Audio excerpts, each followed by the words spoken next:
entrevista de hoje fala sobre esse dia 28 de fevereiro, que lá no ano 2000 foi definido pela Organização Internacional do Trabalho como Dia Mundial de Combate à Lesão por Esforço Repetitivo e Doenças Osteomusculares relacionadas ao trabalho. Sobre esse assunto, vai conversar conosco agora o fisioterapeuta e professor da SES Unita, Eurico Torres, que já está aqui com a gente no estúdio da Cidade FM. Professor, muito obrigado pela disponibilidade. Pela oportunidade de estar Bom aqui dia com vocês. Bom dia. Bom dia, Renato. Bom dia, Vitor. Bom, professor, é importante que a gente possa entender como que o esforço repetitivo leva a essas lesões e ao afastamento de milhares de brasileiros, né? Joia. O trabalho hoje ele é muito intenso, né? Depois da Revolução Industrial, vários trabalhadores tiveram a necessidade de executar movimentos muito repetitivos para que acontecesse um aumento da produtividade. E aí, consequentemente, vem desgastando cada vez mais as estruturas musculoesqueléticas, especialmente a sobrecarga das estruturas tendíneas, ligamentares, musculares, e assim outras estruturas. Com o movimento repetitivo, o corpo vai se desgastando cada vez mais, consumindo mais energia dele, e ele precisa de tempo para regeneração. E muitas vezes esse tempo não é dado como suficiente, porque a gente precisa trabalhar hoje, mas também precisa trabalhar amanhã, precisa trabalhar depois de amanhã. Tem gente hoje trabalhando de domingo a domingo, enfim. Esses movimentos repetitivos acabam sobrecarregando as estruturas e causando processos inflamatórios, que aí entra as tendinites, bursites e mais outras estruturas. Quais as consequências ao longo do tempo, né? A gente sabe que numa crise tem um afastamento do trabalho, mas na vida útil, né? Na nossa vida útil, na vida útil do trabalhador, quais as consequências além dessas dores e a incapacitação? As consequências, na maioria das vezes, é o afastamento, às vezes até a aposentadoria, né? Devido à sobrecarga de calcificação das estruturas, de situações de hérnias discais, por exemplo, que deixa a pessoa incapacitada de realizar até qualquer tipo de trabalho. Dependendo do nível da lesão, do nível das estruturas, do tipo de estrutura lesionada, isso pode causar a incapacidade laboral e também das atividades do dia a dia do trabalhador.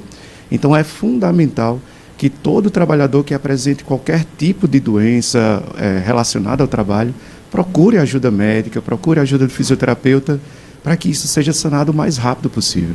E as empresas também podem ajudar, né? Porque às vezes você tem um super profissional ali e acaba ficando sem ele, o tempo útil dele vai diminuir, se não tiver um olhar também da empresa, né? Para você ter uma ideia, isso é tão antigo que é do tempo de Henry Ford. Sim, Henry do Ford, carro. Isso, dos carros Ford que até hoje existem. Henry Ford percebeu que o tempo que ele levava para treinar novamente um trabalhador a se tornar especialista na fabricação de carros de novo, levava mais tempo do que se cuidasse dele para que ele produzisse mais. Ele então instaurou ali uma preocupação com a saúde do trabalhador e começou a aumentar salários para poder o trabalhador ter renda suficiente para procurar ajuda, e também instaurou algumas pausas para descansos, colocou também equipes que catalogavam o número de doenças que estavam ali presentes, e aí, consequentemente, essa preocupação facilitou bastante a recuperação do nosso paciente, do nosso trabalhador, fazendo com que ele evitasse sair e, consequentemente, ele produzisse muito mais. A gente sabe que é muito melhor, às vezes, a experiência do cara ter possibilidade de evolução dentro da empresa, né? Conseguir faturar mais, até faturar mais para a empresa e não para ele, do que a gente menosprezando, deixando o cara adoecer e se afastando do trabalho. O professor citou o Henry Ford e eu me lembrei do filme Tempos Modernos, Sim. do Charlie Chaplin. Né? O filme pop do Chaplin. É um clássico, 1936, né, o filme, e o Chaplin está ali nos movimentos repetidos de apertar, né, os parafusos, depois ele sai Apertando tudo. esses movimentos fora da empresa. Mas dentro dessa pergunta da Renata, que foi colocada aqui pelo professor, Renata, eu lembrei aqui também, as empresas nesses investimentos têm tido cuidado com a cadeira em que senta, né, o funcionário, apoio para os pés, o apoio para os braços para quem trabalha digitando, A luminosidade. a luminosidade da Isso. tela. Então, são esses cuidados. Mas, para além disso, tinha uma coisa no passado que agora se perdeu um pouco. Eu queria saber do senhor se deveria ser resgatado ou não, que é a ginástica laboral. Tínhamos muito isso nas empresas. Houve um boom, né, um momento em que praticamente todas as empresas aderiram, e agora pouco se ouve falar disso. Era importante, deveria voltar ou não, professor? Sim, sim. Eu acredito que, assim, todas as pesquisas anteriores falavam que sempre que a gente colocava uma pausa, era importante. Porém, a pausa para ficar no celular, para ficar parado olhando para o tempo, não compensa. É o que a gente chama de pausa ativa, né? É você fazer... Renata já está se alongando? Eu estou me esticando aqui, só por causa do assunto. Fazer uma pausa ativa é mais importante do que simplesmente parar do nada. O corpo ele é feito para movimentar, Vitor. Então, se você para simplesmente por parar, não faz sentido, porque isso acaba diminuindo o fluxo sanguíneo que tem nas estruturas e, consequentemente, leva menos nutrientes para poder regenerar as articulações, regenerar os músculos e tendões inflamados. Quem instaurou essa questão da pausa ativa, ou ginástica laboral, foram os Correios. Né? Na época, para ser sincero, não lembro o ano, mas acredito que foi na década de 60 para 70, os Correios colocou essa pausa ativa porque eles trabalhavam muito separando as cartas, né? Então tinha muito movimento repetitivo. Não para os carteiros que passavam o dia andando, né? Mas para quem ficava dentro, que passava o dia inteiro separando carta com movimento repetitivo, era necessário que eles tivessem uma pausazinha para que alongasse, para que aquecesse, até uma pausa para relaxar a mente também. A gente está falando sobre lesão por esforço repetitivo e doença osteomuscular, mas todas essas doenças também, né? Estão relacionadas com a saúde mental. Se você trabalhar estressado, minha amiga, a tendência é você se tornar cada vez mais tenso muscular, né, músculo-esqueleticamente falando. É o combo, né? Para se trabalhar bem, porque hoje a gente passa bem metade da nossa vida no trabalho, ou se deslocando para o trabalho, juntando com o horário do expediente e a volta para casa, né? Isso. Então, se a gente conseguir deixar isso mais agradável, né? O resultado vai ser melhor para todo mundo, para o trabalhador, para a família do trabalhador, para a empresa. Muito tempo sentado, né, Renata? É bom você lembrar isso. Tempo de deslocamento cada vez maior nas cidades, né? As grandes cidades, tem gente que passa 2 horas. Muita gente em pé também, que trabalha no comércio o dia todo em pé. Imagina, muitas horas de pé ou muitas horas sentado. Quais as consequências disso, professor? Bom, vamos lá. Ficar muito tempo sentado, isso acaba gerando muita restrição de fluxo sanguíneo, principalmente para as pernas. As pernas tendem a ficar mais inchadas. Não sei se vocês já chegaram em casa um dia, quando foi tirar o sapato, estava a marca da meia. Se você aperta assim onde está a tíbia, a canela, né, da gente, e segurar um pouquinho, às vezes fica um buraquinho. Esse buraquinho já é sinal de que o edema está instaurado ali há bastante tempo, né? Esse acúmulo de líquido nas extremidades mostra que a tua circulação sanguínea não está adequada para poder trazer os mediadores inflamatórios das pernas de volta para o coração, para levar para o fígado e metabolizar.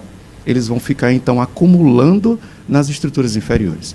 Então, a tendência é processo inflamatório no joelho, presença de varize nas pernas, né, dores com sensação de peso nas pernas no final do dia. Fora isso, encurtamento na musculatura abdominal, ficar muito tempo sentado, vocês que passam o dia aí sentado, ficar muito tempo sentado leva a encurtamento da musculatura abdominal com flacidez desse músculo. E, claro, isso vai interferir sobre o processo digestivo, sobre, enfim, todo o corpo vai ser influenciado simplesmente porque você está muito tempo parado, cara. Renata, eu fiquei lembrando aqui dos nossos amigos e amigas que trabalham em confecção. Sim. muito Na tempo, máquina de aquela costurar. postura também. Isso. O que fazer para evitar essas lesões, especificamente para quem trabalha com confecção, professor? Algumas dicas rápidas. Dicas professor. rápidas, vamos lá. Para quem trabalha muito tempo sentado, a NR17, norma regulamentadora 17, ela preconiza que você, a cada 50 minutos, levante por pelo menos 10 minutinhos ali para poder circular. Tá? É uma pausa a cada 10 minutos. Porém, a NR17 ela foi escrita em 1990, minha gente. O trabalho de antes não é o trabalho de hoje. Né? Hoje é computador, a gente está falando de confecção, mas as confecções, as máquinas hoje são muito mais rápidas, exigem de muito mais movimento repetitivo. Mas mesmo assim, naquele tempo, ele ainda preconizava 10 minutos de pausa a cada 50 trabalhados.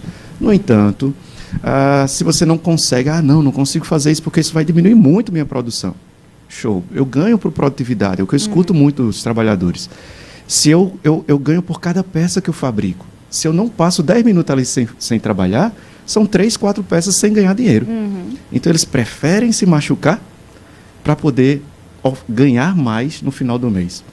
Mas não conta que aquele ganhar mais que eles estão ganhando vai ser para comprar medicação, para procurar ajuda médica, para pagar um fisioterapeuta para poder tratar ele. Né? Ele não sabe fazer essa conta na balança. Mas, dicas rápidas. Sempre que você puder, movimente seus pés. Nos bancos, não sei se você já viu na Caixa Econômica, eles têm um suporte para os pés, que é tipo um pedalzinho, que na máquina de costura já tem um pedal. Né? Só que eles usam mais agora só um pedal que aciona a máquina, um só com o pé. Mas antigamente, aquelas máquinas mais antigas, né, tinha um movimento que era com os 2 pés juntos. Aquilo ali ajudava muito para bombear o sangue de volta. Olha que legal. Já era, sei lá, se era premeditado, se não, não sei. Mas sempre que puder. A máquina da minha avó tinha. Tinha isso, né? Se foi por acaso, que bom que ajudou, né? Exatamente. Então, sempre que puder, pare um pouquinho, tá? Pare um pouquinho, nem que seja 5 minutos. Coloque, por exemplo, a tua garrafa d'água, não deixa sempre perto, não. Bota do outro lado da sala, que aí você vai se obrigar a levantar, pegar um copo d'água, olhar para o tempo, olhar para o teto. Só isso. Pensar nas coisas de casa. E volta, senta e trabalha de novo. Fazer alongamentos, fazer aquecimentos antes de começar a trabalhar. E ao final do trabalho, se puder, fazer uma que a gente chama de ginástica de restauração. É como se fosse exercícios respiratórios, movimentos com braços mais lentos, para voltar o cérebro a um estado mais de repouso. Muito bem. Vamos aproveitar aqui, né, o professor Eurico Torres, que é fisioterapeuta, né, e professor da SES Unita. Professor Carnaval, né, certo, está na nossa porta, e eu disse que ia aproveitar a sua presença aqui para orientar os foliões a não sentirem tanto, não ficarem tão quebrados, principalmente os 40 mais. Vamos passar. Por mim, eu só saía com um banquinho comigo. Vamos passar vários dias aí, subindo, descendo ladeira, para quem vai para Olinda, ou muito tempo Bezerros também tem muita ladeira. Bezerros também muita ladeira. Isso. Quais são as dicas, professor? O calçado, né? É bem importante, né? Boa, bem lembrado, Renato. Olha, folião, vocês sempre têm que ter, primeiro, boa alimentação. Tá? A gente no carnaval, a gente não come direito. A gente tá... Eu vou tentar ser um profissional da saúde. Vocês. Mas se hidratar bem é fundamental. O calor está insuportável. Eu estava conversando com a Aline ali fora e ela disse, olha, que está muito quente, está desse jeito. Então, se hidratar muito bem. Quem vai ingerir álcool, o álcool desidrata muito rápido, minha gente. Ele provoca a inibição da produção de um hormônio chamado de hormônio antidiurético, ou seja, ele evita que você perca líquido. E o álcool inibe esse hormônio. Ou seja, você começa a urinar muito, sua muito. E, consequentemente, você vai desidratar com muita facilidade. E isso leva a desmaios, leva a vários outros problemas. Mas... piora a ressaca, né? Ele fala de ressaca, não. Eu nunca tive, não, graças a Deus. Graças a Deus. Tô brincando. Hidratar bem, sair de casa, procurar fazer, eu sei que ninguém vai pensar nisso, mas eu vou fazer o aquecimento, vou fazer Como na se fosse ladeira de uma maratona Olinda. mesmo, né? Isso. Dar uma alongada. Uma né, alongada, dar uma mexida no corpo, acordar e se alongar bem, se espreguiçar. Os animais se espreguiçam, por que que a gente não se espreguiça? É Espreguiçar verdade. o primeiro alongamento do dia, né? Procurar descansar também, né, minha gente? A gente também não é de ferro, ninguém é robô aqui para estar 24 horas por dia no carnaval, né? Descansar também é fundamental. E sempre procurar, quando tiver algum tipo de dor, tentar, sei lá, para que você goste, deitar no chão, esquentar um pouco, alongar um pouco a musculatura, mover bem as articulações, para que isso possa evitar danos no futuro. Bolsa de água mais morninha para dor nas costas. É melhor o funciona, gelo não? ou Gelo. melhor Eita, água isso, quente? isso é uma pergunta clássica para todo E fisioterapeuta. o calçado, sabia? que o senhor esqueceu. Ah, de é. dizer. Perdão. O calçado. Usar calçados, realmente tênis é o ideal para o momento, né? E eu ouvi dizer que nada de estar estreando sapato no carnaval, né? É Não, bom o faça sapato isso que não. já tem o Isso. nosso formato, né? Porque senão vai aparecer um bocado de calo por aí, viu? Mas use um calçado confortável, tá? Um tênis que tenha pelo menos uns amortecimentos, que seja flexível, para poder evitar que aconteça dores nos pés. No final do dia os pés já estão mortos, então eles, coitados, são os que sustentam a gente o dia inteiro, então precisa realmente ter um cuidado maior com eles. Tênis confortáveis, usar meias também vai ajudar a evitar o suor, né, dentro do tênis e provocar a proliferação de algumas bactérias ou fungos também, vai evitar isso aí, tá? E gelo ou bolsa E gelo ou térmica? calor? Isso é uma pergunta clássica, tá? O gelo. O gelo ele é usado principalmente quando a lesão é mais aguda. O que seriam lesões agudas? Até 72 horas da lesão. Ah, sofri uma pancada, na ladeira de Olinda, escorreguei, caí, meti, bati no chão.